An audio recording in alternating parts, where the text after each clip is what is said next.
Hey guys, and welcome back to the channel. My name is Cameron. This is Rubberneck Garage. If you're new to the channel, what we have going on here is I actually just completed this 1978 Volkswagen bus, went ahead and sticker bombed it, and now I'm done with it. So what's coming up next is I'm actually putting it up for sale and getting rid of it. With that project gone, I have a new project. As you can tell, we're actually at a different location. We're at one of our buildings, and there's a shop in the back, and I'll be doing the majority of the work from here on out in that shop because it has heat and it's going to actually start snowing here within the next week or so. With that said, I'm going to go and take you to the back, and I'm going to show you the vehicles, or the vehicle, which we're going to be working on next. Stay tuned.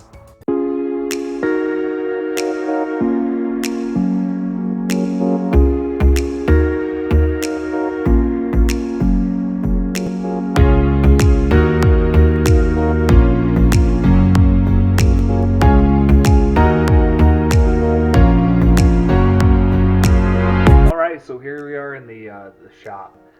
Sorry for the mess. It's actually become storage for the main area, which is offices now. A lot of it's just stuff that actually isn't related to cars at all. The vehicle that we're going to be working on is this right here. So this is a 1990 Alfa Romeo Spider, and it's a graduate edition. And anyone who doesn't know what the graduate edition is or why it's named that, in the 1960s, Dustin Hoffman starred in a movie called The Graduate. And in that movie, he drove a Alfa Romeo Spider. That Alfa Romeo Spider is worth a ton of money. The 1960s versions are very desirable. They've got a boat tail design in the back. This has what's called a ducktail design, which means that the spoiler in the back actually ducktails up. They're not as desirable, but they're still a pretty desirable car. I dig it, but it's really not, again, a car that I'm super passionate about anymore. It's a car that needs to move on, go to someone else who is, and that's what we're going to do. We're going to get it ready and prepped and off to a new owner. So far, what's been completed is a lot of the interior stuff. It's got a new steering wheel, has a new boot on the shifter, as well as the e-brake. New seats are going in. They're not adjustable. The backs aren't adjustable, but they're on a slide, so the slide's completely adjustable. The old seats were just absolutely roached. They were torn to pieces. And rather than trying to reupholster them or get someone to reupholster them here, I just went ahead and purchased some new seats, some new sport buckets. I really like the design. I think it's a really nice seat, and I think that it'll look really good in this car, just with the themes, the black theme, and some of the browns and tans. I've also been reupholstering the side doors. This was all torn up and destroyed just from sweat and time and everything else. There's also a Game of Thrones chair back there I've got to redo. That was actually another project. I won't do that probably on the channel unless you guys want me to, but that thing's been torn up for a little while by other nonprofits that we allowed to borrow it, and now it's just sitting back here all sad in storage. So the car was a purchase 7 years ago. When I purchased the car 7 years ago, it didn't run. It was actually in Winslow, Arizona, and it was stranded on someone's property. But that person didn't want it on their property anymore, so a friend of mine actually called me up and said, hey look, I've got this 1990 Alfa Romeo Spider. It's not running. It's on I think it was his in-laws' property, or his aunt and uncle, I'm not sure. So he said, do you want to go pick it up? Because I was in Flagstaff at the time, so pretty close, relatively close to Winslow, Arizona. And I said, sure. He said, the problem is, it doesn't run, so I don't know how you're going to get back.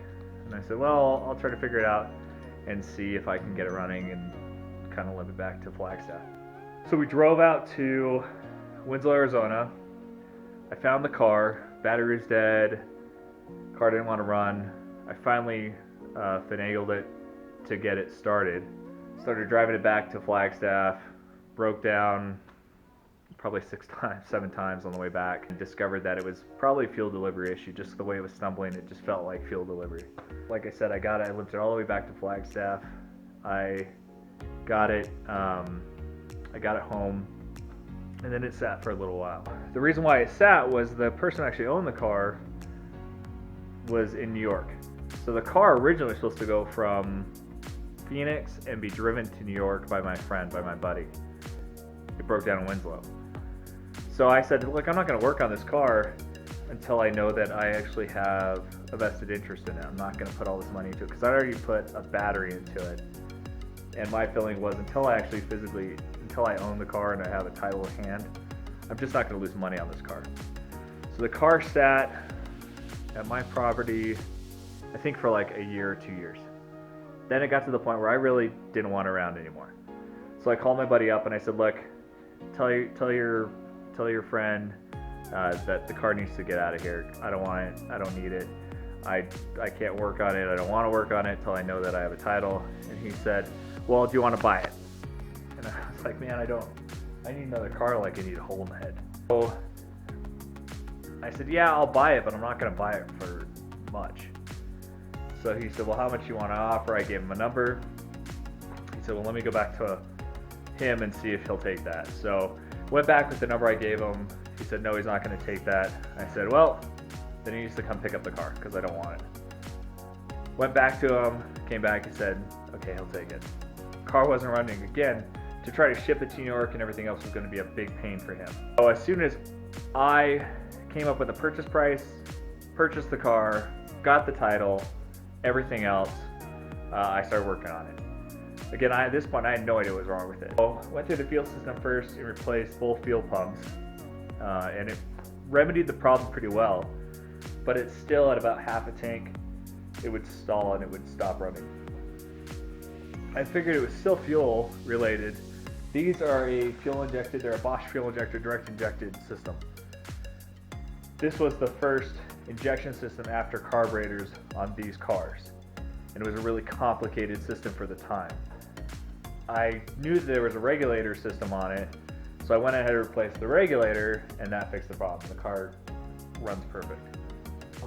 Drove around for a long time, drove around for years with the torn seats and not looking super pretty, and then decided it's time to actually work on it. But when I decided that, I was like, I really just don't want the car anymore. It's just I've got other interests. So that's how I got the car. That's where the car is now. So the car is going to get fixed. It's gonna be a beautiful automobile for somebody. A couple of things that we're gonna do is the windshield needs to be repaired. It's cracked, glass is cracked all the way through. Other than that, some of the paint work needs to be done just because it's actually the clear coat's faded. I'll do probably some rattle can touch up on this stuff, break it down and see how perfect we can make it. I thought about once I do that, doing a wrap on the hood or something else, maybe a matte black to go off with to accent the gloss black. I'm not sure about the racing stripe right now, but we'll see. I'm guessing things will change as the project sort of morphs into something else. That's what we're going to do. That's going to be the next project. This will take a little longer, obviously, than the Volkswagen because this is going to be body, some mechanical, putting seats in, but it'll be more interesting because there's a lot of different aspects to this car. So it's not just me doing one thing that takes forever. It's me doing a bunch of things that are going to take shorter periods of time. So I'm excited to get started on it. Again, it's just going to be a fun project, man. It's going to be really cool to do and see it turn into something really, really pretty. And these are beautiful cars. I mean, they're Italian designed cars. They were designed by Pininfarina. It's the same design studio that does Lamborghinis and Ferraris and Fiats. So some really cool, pretty Italian stuff. I mean, this car is beautiful. It really is. It's one of my favorite body designs. It's Italian, and I like Italian stuff, but it's not particularly quick. It's not particularly quick. I don't know what else I'd do with it. The parts, it's just, there's guys who've done some serious switchover conversions with motors and transmissions and the whole and suspension and everything else, but I don't want to do that in this car because I'm not that interested in doing that. Tomorrow I'm going to start plug with the seats, get the rail systems on, start breaking down the paint, do some other things, but yeah, let's go on another journey together. This is going to be season 2, Alfa Romeo Spider, graduate edition, and I'm excited for you to be on the ride with me while we get this thing up and running and get to someone else.